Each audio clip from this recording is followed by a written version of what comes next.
Olá, eu sou Alessandro Perim e apresento agora os principais assuntos debatidos na tribuna durante as sessões plenárias da Assembleia Legislativa. Deputado Marçal Filho comemora a criação da Frente Parlamentar de Defesa da Infância e da Adolescência. Eu gostaria de falar sobre o lançamento da Frente Parlamentar em Defesa da Mulher que tivemos ontem aqui neste plenário e o encontro das vereadoras.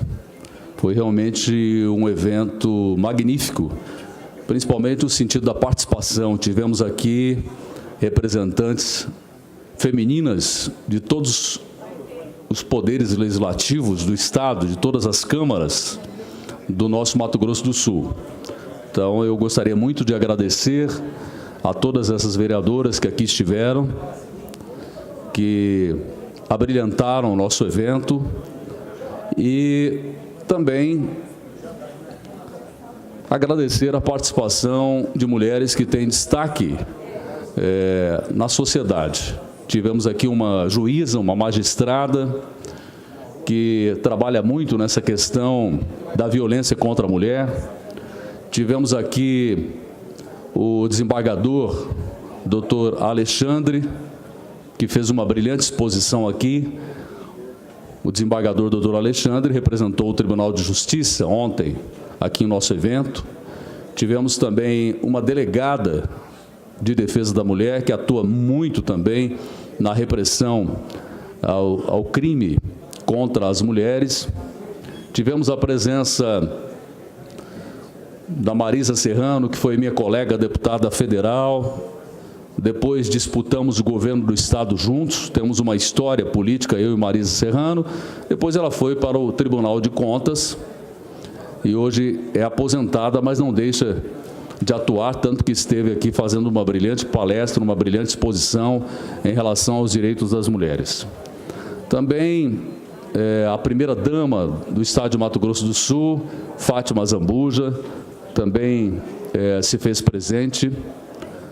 Enfim, nós tivemos uma participação maciça que teve uma relevância muito grande, porque esta Assembleia hoje não possui nenhuma mulher, não tem nenhuma deputada, e por isso que fiz questão de criar essa Frente Parlamentar em Defesa dos Direitos da Mulher, para que esses assuntos sempre tivessem destaque, especialmente a violência contra a mulher.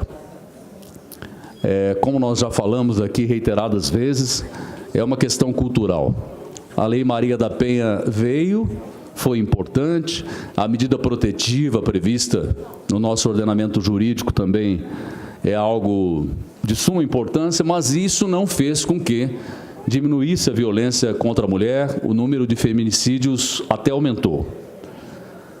Porque ali no calor da discussão ou naquela coisa primitiva que muitos homens têm de achar que a mulher é uma posse, é uma propriedade, acaba descambando para a violência, não aceitando, por exemplo, uma separação, ou às vezes pelo comportamento da mulher, até pela roupa que a mulher veste, o companheiro, o parceiro acaba usando de violência verbal e depois a agressão física e até, em muitos casos, o assassinato. É uma questão cultural, por isso mesmo que defendi ontem nesse seminário, e todos aqui concordaram, que a questão da educação é muito importante. Incutir na cabeça das crianças a necessidade de se entender que não se deve jamais resolver as coisas na base da violência, principalmente contra a mulher, de onde todos nós viemos. Nós viemos de uma mulher. Esse respeito tem que existir desde a mais tenra idade, desde os primeiros passos que uma criança dá numa escola, num estabelecimento de ensino. E todas essas questões nós queremos fazer com que essa frente parlamentar seja operosa. Nós tivemos esse grande evento ontem que lançou a frente parlamentar e que teve o primeiro encontro das vereadoras, num trabalho conjunto que fizemos na Escola Legislativa desta Casa, sob o comando do Benhur, com apoio fundamental do presidente dessa casa, Paulo Corrêa. E nós vamos continuar assim, nesse caminho de não deixar que esse assunto caia no esquecimento. Porque nós temos a mania de falar das coisas só quando as tragédias ocorrem. E pior do que isso, é achar que isso é comum. Quando os casos são recorrentes, como é o caso do feminicídio, a sociedade parece que fica anestesiada, né? Tipo assim, bom, é mais um caso, é mais uma vítima, e fica por isso mesmo, como se isso fosse alguma coisa normal. E nós não podemos, até porque isso envergonha o nosso país. Porque se verificarmos os números de países da Europa, ou mesmo países da América, como os Estados Unidos, nós não temos esse número de casos que temos aqui no nosso país. Porque é uma questão cultural, né? O homem se sente possuidor da mulher como se fosse dono. Então, eu queria agradecer muito todas essas pessoas, os deputados que aqui estiveram presentes. O deputado Antônio Vaz esteve aqui, o deputado Lucas de Lima esteve presente, participou, o deputado Contar, que é o vice-presidente, o deputado Rinaldo também esteve aqui, todos que participaram, evidentemente que mostram a sensibilidade por essa causa. O deputado Jamilson Nami também esteve, ele que faz parte da frente parlamentar, esteve entre as pessoas, preferiu ficar entre as mulheres ali no plenário, onde as vereadoras estavam. Então, realmente, algo muito especial. Tenho certeza que essa frente parlamentar fará a diferença nessa casa, e é isso que nós esperamos. Comitiva de deputados estaduais inspeciona barragens de resíduos de mineração. Sobre a nossa visita, lá em Corumbá, na sexta-feira passada, estivemos na cidade de Corumbá e visitamos o escritório da Vale, visitamos o escritório da Vetorial e nós fomos a campo.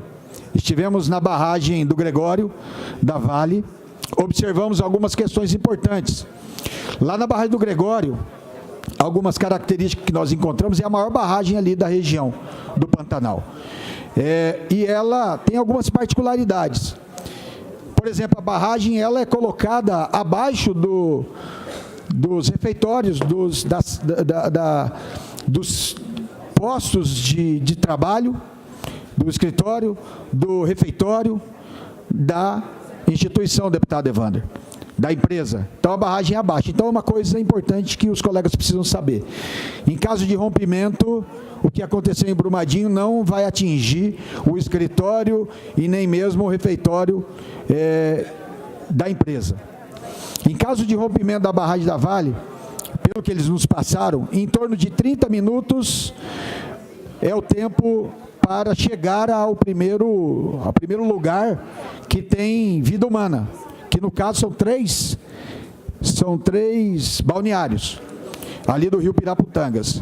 E uma coisa interessante, que segundo os especialistas, diz que nesse período, até por conta da sinalização, da rota de fuga, do plano de emergência, que tem, diga-se de passagem, muito bem feito, são sirenes, são equipamentos que avisam, são placas, são mais de 100 placas que a empresa Vale instalou com rota de fuga e os locais de segurança que saem fora da mancha de invasão do rejeito.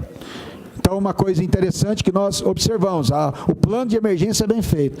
Na barragem do Gregório, que é a maior, nós observamos também que a vegetação está bem equilibrada e também a grama muito bem cortada, e lá eles fazem uma avaliação de 10 em 10 minutos por equipamentos.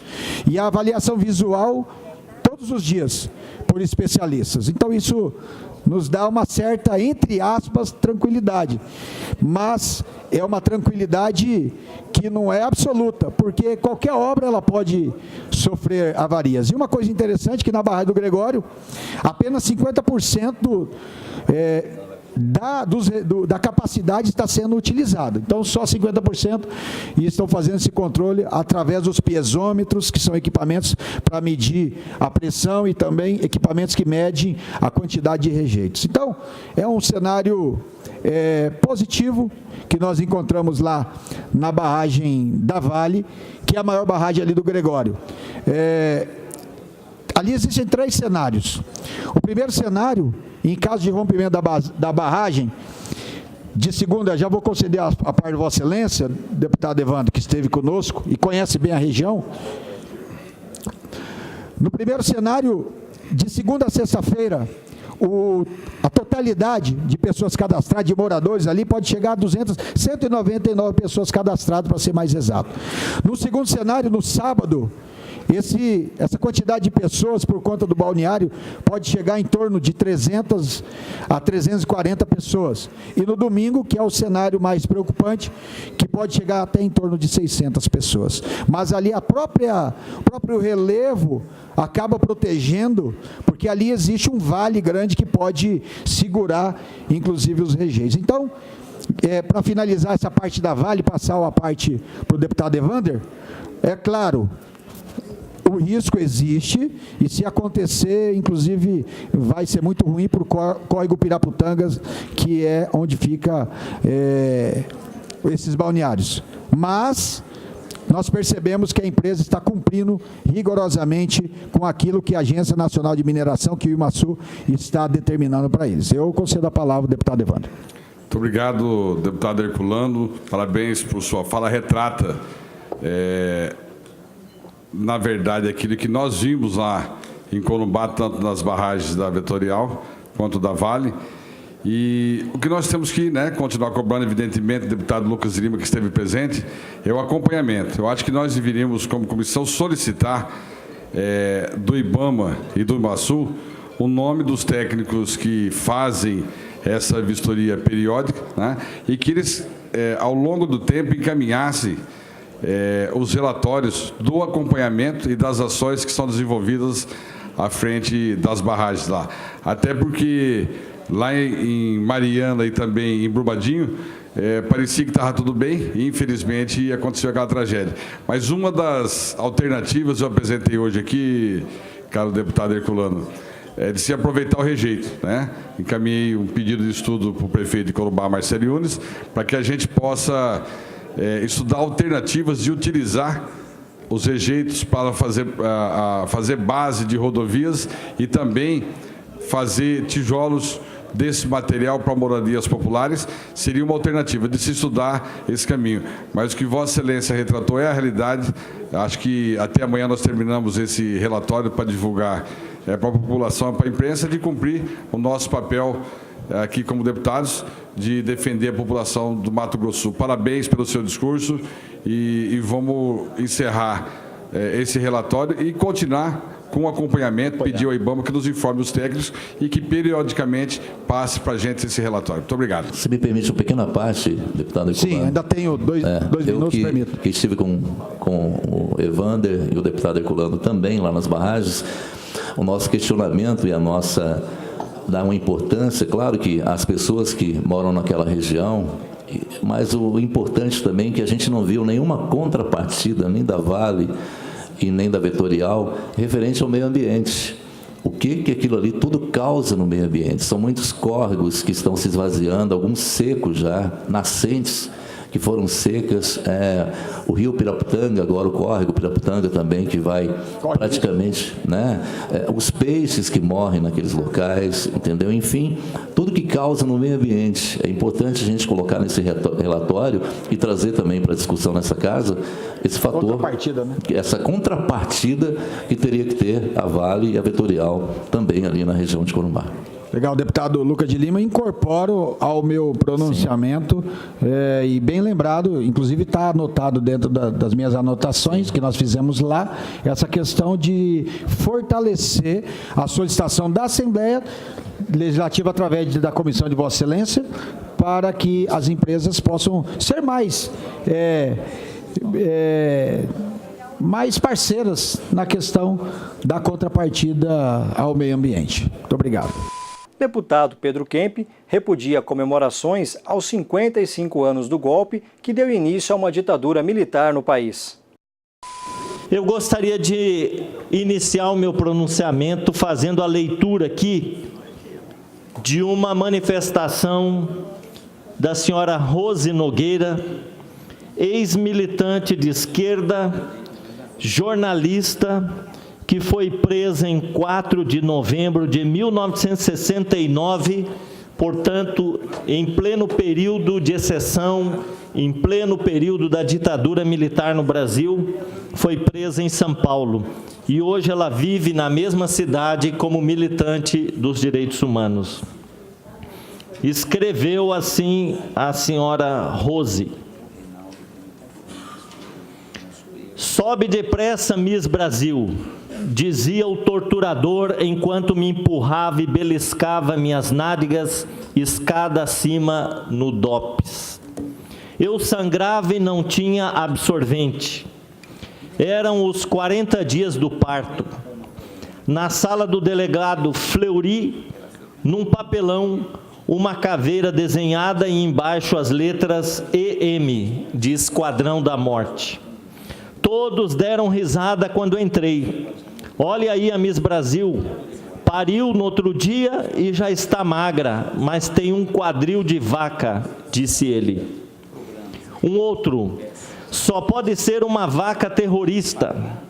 Mostrou uma página de jornal com a matéria sobre o prêmio da vaca leiteira Miss Brasil numa exposição de gado. Riram mais ainda quando ele veio para cima de mim e abriu meu vestido. Picou a página do jornal e atirou em mim. Segurei os seios, o leite escorreu. Ele ficou olhando um momento e fechou o vestido.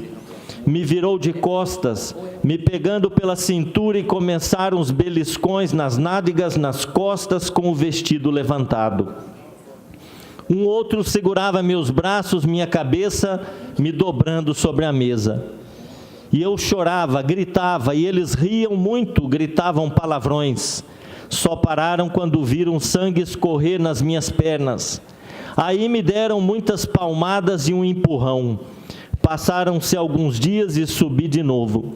Lá estava ele, esfregando as mãos como se me esperasse. Tirou meu vestido e novamente escondi os seios. Eu sabia que estava com um cheiro de suor, de sangue e de leite azedo. Ele ria, zombava do cheiro horrível e mexia em seu sexo por cima da calça com um olhar de louco. No meio desse terror, levaram-me para a carceragem, onde um enfermeiro preparava uma injeção. Lutei como podia, joguei a latinha da seringa no chão, mas um outro segurou-me e o enfermeiro aplicou a injeção na minha coxa. O torturador zombava: esse leitinho o nenê não vai ter mais. E se não melhorar, vai para o barranco, porque aqui ninguém fica doente. Esse foi o começo da pior parte. Passaram a ameaçar buscar meu filho. Vamos quebrar a perna, dizia um. Queimar com cigarro, dizia outro. Este é o depoimento de Rose Nogueira, militante de esquerda, que foi presa pela ditadura militar e torturada desta forma nos porões do DOPS. Como a Rose, milhares de brasileiros foram perseguidos, torturados e muitos foram mortos. Muitos desapareceram durante o período da ditadura militar no Brasil. E o presidente Jair, ele recomendou agora, nesses últimos dias, ao Ministério da Defesa, que o aniversário de 55 anos do golpe de Estado de 1964, que implantou a ditadura militar no Brasil, fosse comemorado.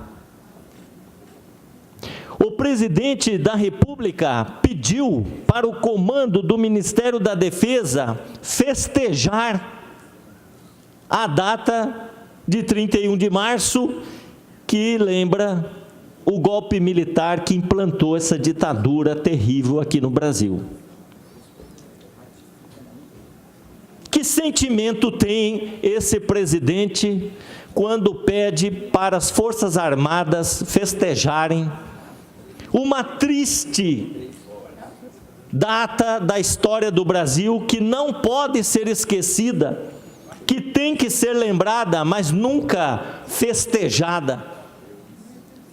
tem que ser sim repudiada pelos crimes que foram cometidos contra a humanidade. O sentido da comemoração pretendida refere-se à ideia de festejar a derrubada de um governo legítimo de João Goulart, no dia 1º de abril de 64, e instauração de uma ditadura militar no Brasil que durou mais de 20 anos. E eu faço aqui algumas considerações da Procuradoria Federal dos Direitos do Cidadão, que se manifestou agora. O ato se reveste de enorme gravidade constitucional, pois representa a defesa do desrespeito ao Estado democrático de direito. O presidente da República, ao pedir que as Forças Armadas festejem, comemorem a instauração de uma ditadura militar no Brasil, um golpe que derrubou um presidente legitimamente eleito e que foi responsável por grandes atrocidades por mais de 2 décadas no Brasil, o presidente comete um crime, a meu ver, já motivo de um impeachment, porque ele está fazendo uma apologia do desrespeito ao Estado democrático de direito. É preciso lembrar que em 64 vigorava a Constituição de 46, a qual previa eleições diretas para presidente da República. Portanto, nós tínhamos um governo legítimo. O golpe de Estado de 64, sem nenhuma possibilidade de dúvida ou de revisionismo histórico, foi um rompimento violento e antidemocrático da ordem constitucional. Se repetida nos tempos atuais, a conduta das forças militares e civis que promoveram o golpe seria caracterizada como o crime inafiançável e imprescritível de atentado contra a ordem constitucional e o Estado democrático de direito previsto no artigo 5º da Constituição brasileira. O apoio de um presidente da República ou altas autoridades seria também crime de responsabilidade previsto no artigo 85 da Constituição e da Lei 1079 de 1950. Não bastasse a derrubada inconstitucional, violenta, antidemocrática de um governo, o golpe de Estado de 64 deu origem a um regime de restrição a direitos fundamentais da pessoa humana e de repressão violenta e sistemática à dissidência política, a movimentos sociais e a diversos segmentos, tais como povos indígenas e camponeses. A Comissão Nacional da Verdade, que funcionou de 2012 a 2014, confirmou que o Estado ditatorial brasileiro praticou graves violações aos direitos humanos que se qualificam como crimes contra a humanidade. Os órgãos de repressão da ditadura assassinaram ou desapareceram com 434 suspeitos de dissidência política e com mais de 8.000 indígenas. Isso que fez o Estado ditatorial brasileiro. Estima-se que entre 30 e 50 mil pessoas foram presas ilicitamente e torturadas. Só para informar você, eu sei que você está embalado aí, mas o painel já zerou. Eu vou concluir, senhor presidente. Agradeço. Com muita tristeza no coração por não ter podido expressar aqui todo o meu sentimento de indignação, de revolta com esse presidente da República, deste documento da Procuradoria Federal dos Direitos do Cidadão, dizendo que além das mais de 400 pessoas assassinadas, nós tivemos o desaparecimento de 8.000 indígenas nesse período, entre 30 e 50 mil pessoas foram ilicitamente presas e torturadas pela ditadura militar no Brasil. Esses crimes bárbaros, como esse que eu li aqui, depoimento da senhora Rose, dessa jornalista, esses crimes foram perpetrados de modo sistemático e como meio de perseguição social. Não foram excessos ou abusos cometidos por alguns insubordinados, mas foi uma política de governo, a mando de presidentes da República, de generais que governaram esse Brasil. O período mais cruel foi o do presidente Emílio Garrastazu Médici, sem dúvida. Período em que a Constituição foi rasgada, o Congresso Nacional foi fechado, atos institucionais foram baixados e a população perdeu a liberdade, os movimentos sociais, os sindicatos fechados, as pessoas com medo, e vivemos um período de perseguições e de torturas. E esses excessos foram cometidos não por insubordinados, mas a mando de autoridades e do presidente da República. Os ditadores brasileiros cometeram crimes contra a humanidade. E nós não podemos ficar silentes, e nós não podemos concordar que o atual presidente da República, que segundo o presidente da Câmara, Rodrigo Maia, está brincando de ser presidente da República, brincando. Ele oriente as Forças Armadas a festejar a carnificina que aconteceu no Brasil durante a ditadura militar. Não é possível que a gente possa concordar com esse tipo de atitude de um homem que está ocupando hoje a cadeira de presidente da República. Eu acho de uma infelicidade, no mínimo a expressão, para ser suave, de uma infelicidade extraordinária, falar em comemoração de fatos de um período sofrido, de um período que carrega as marcas até hoje, porque essas marcas elas não se apagam nunca. O Brasil viveu períodos extremos, mortes, perseguições,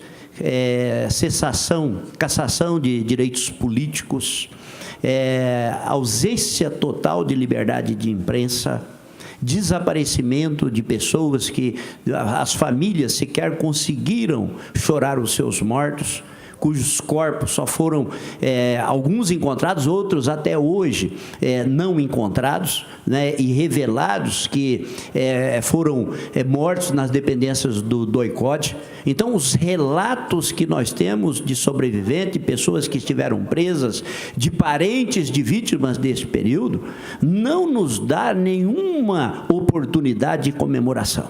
Então, penso que a manifestação de Vossa Excelência, a data tem que ser lembrada. Isso é importante se lembrar essa data. Essa data é de golpe militar, golpe à democracia. Sem democracia, sem lei, sem ordem, não há salvação. Esse dia 31 de março não pode ser esquecido.